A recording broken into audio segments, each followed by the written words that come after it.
안녕하세요.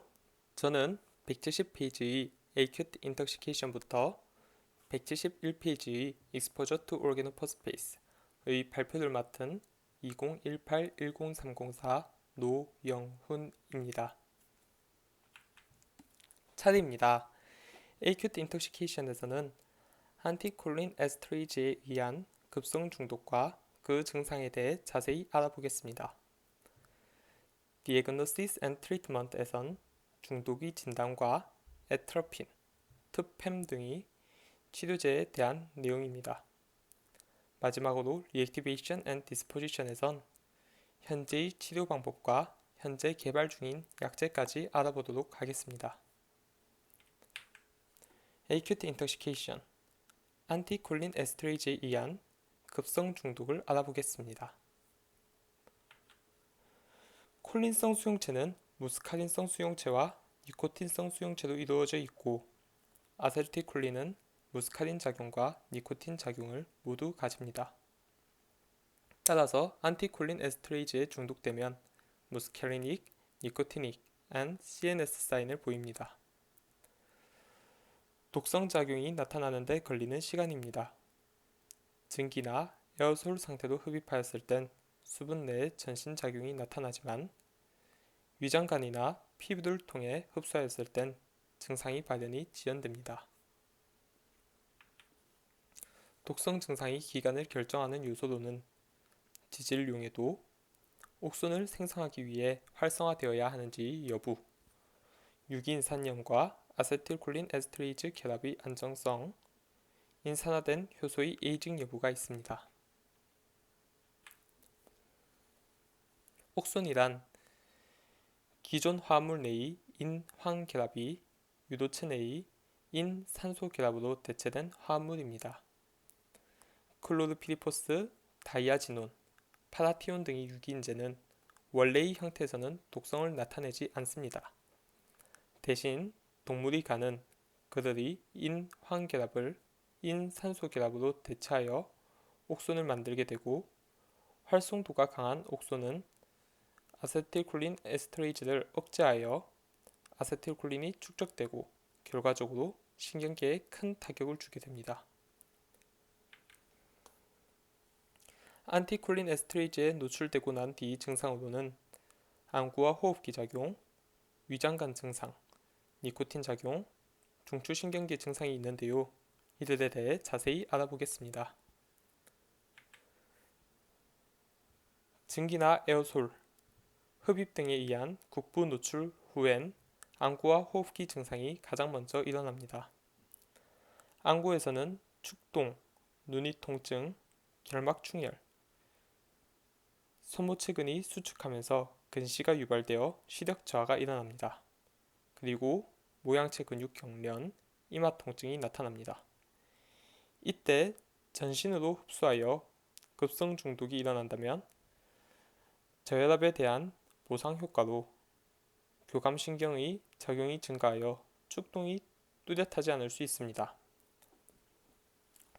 호흡기에서는 비루, 상기도의 충혈, 기관지 수축 및 기관지 분비 증가로 인한 흉부 압박감과 천명이 나타납니다.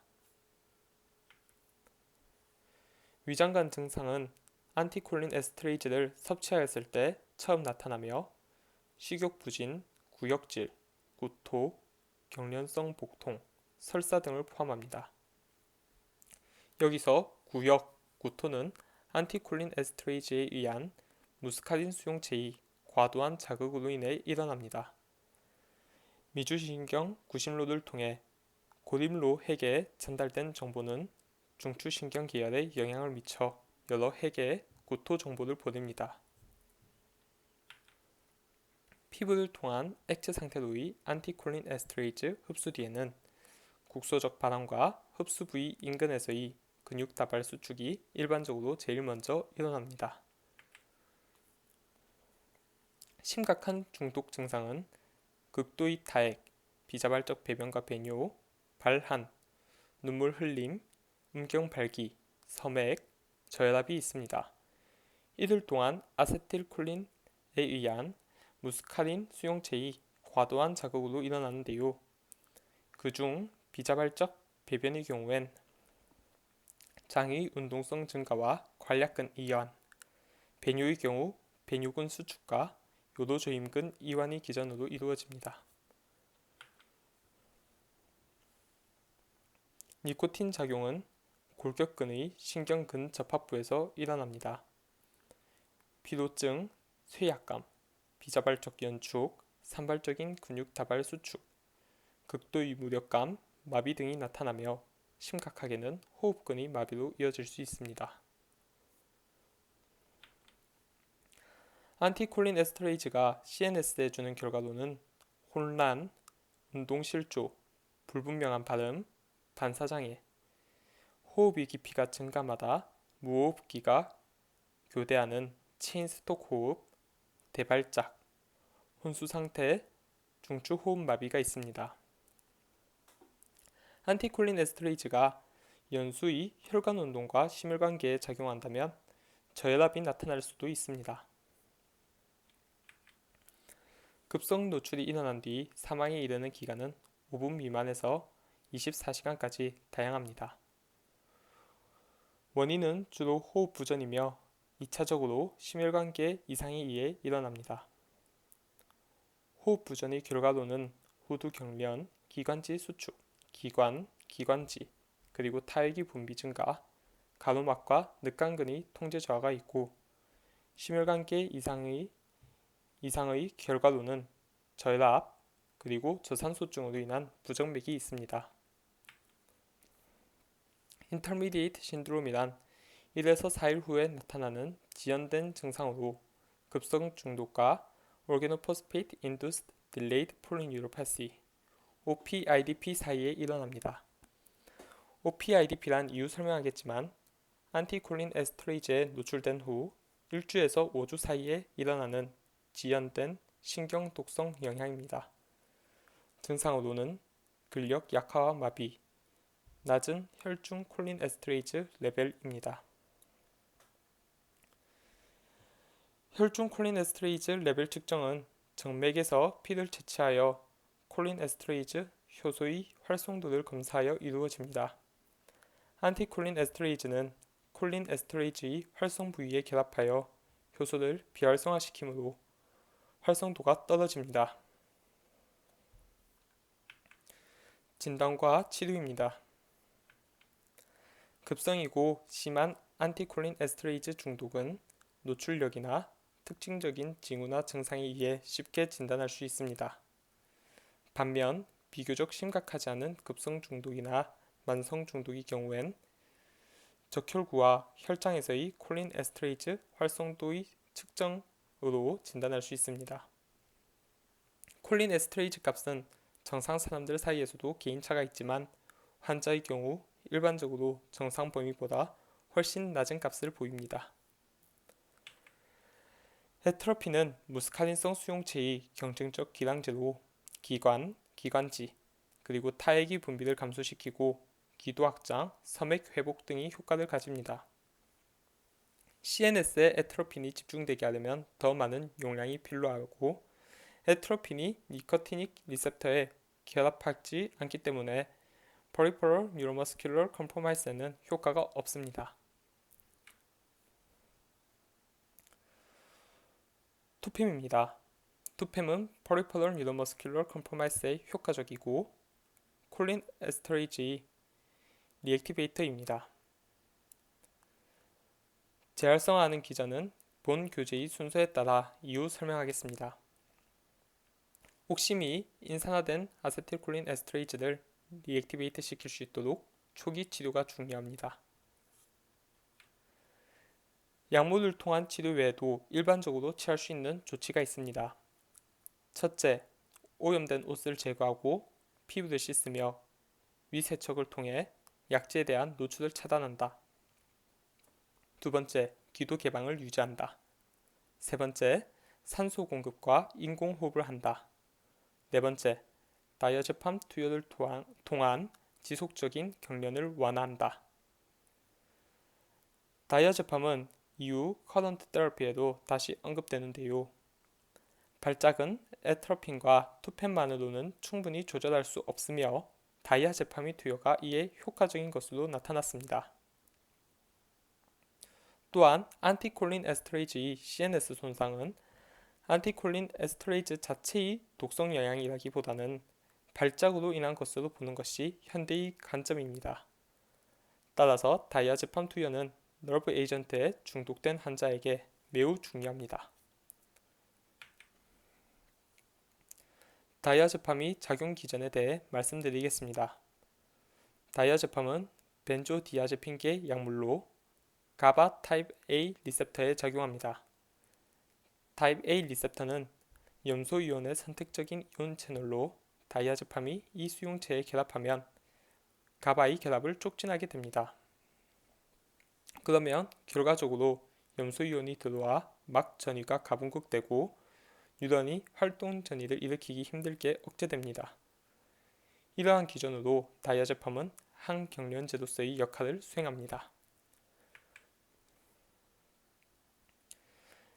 에트로핀은 BBB를 쉽게 통과하기 위해 충분한 양을 투여하여야 하며 처음에는 정맥주사나 근육주사를 통해 2에서 4mg을 투여하고 무스카린성 증상이 사라지거나 에트로핀 독성이 나타날 때까지 5분에서 10분마다 2mg씩 투여합니다.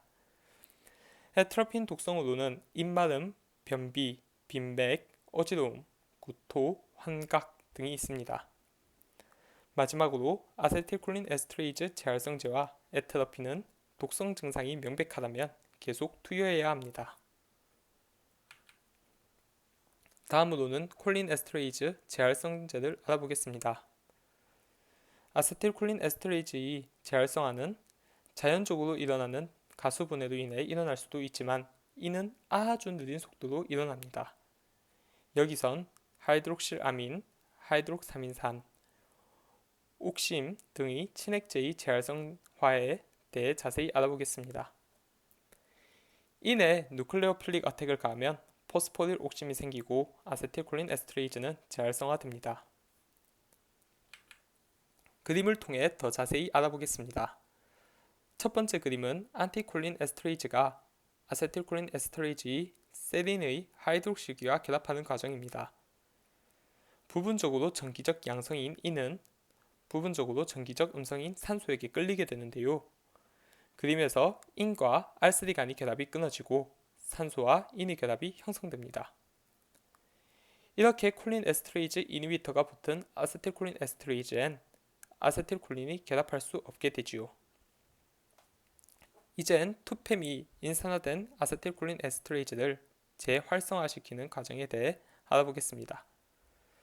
두 번째 줄에서 투팸의 부분적으로 양성인 질소가 아세틸콜린 에스터레이즈의 애나이오닉 사이트에 정기적으로 다가가게 되고 투팸의 NOH에서 O가 상대적으로 양성을 띠는 P에 누클레오필릭 어택을 가해 투팸과 안티콜린 에스터레이즈 사이엔 결합이 형성되는 한편 안티콜린 에스터레이즈와 세린과의 결합은 끊어지게 됩니다. 오비독심, HI6 같은 비스코터널의 알독심은 살충제와 신경가스 중독이 리액티베이터로 더 효과적이지만 BBB를 통과할 수 없어 말초 신경계에서만 효과적입니다. 앞에서 투팸을 이야기할 때 초기 치료가 중요하다고 말씀드렸는데요. 이는 아세틸콜린 에스터레이즈의 에이징 때문입니다.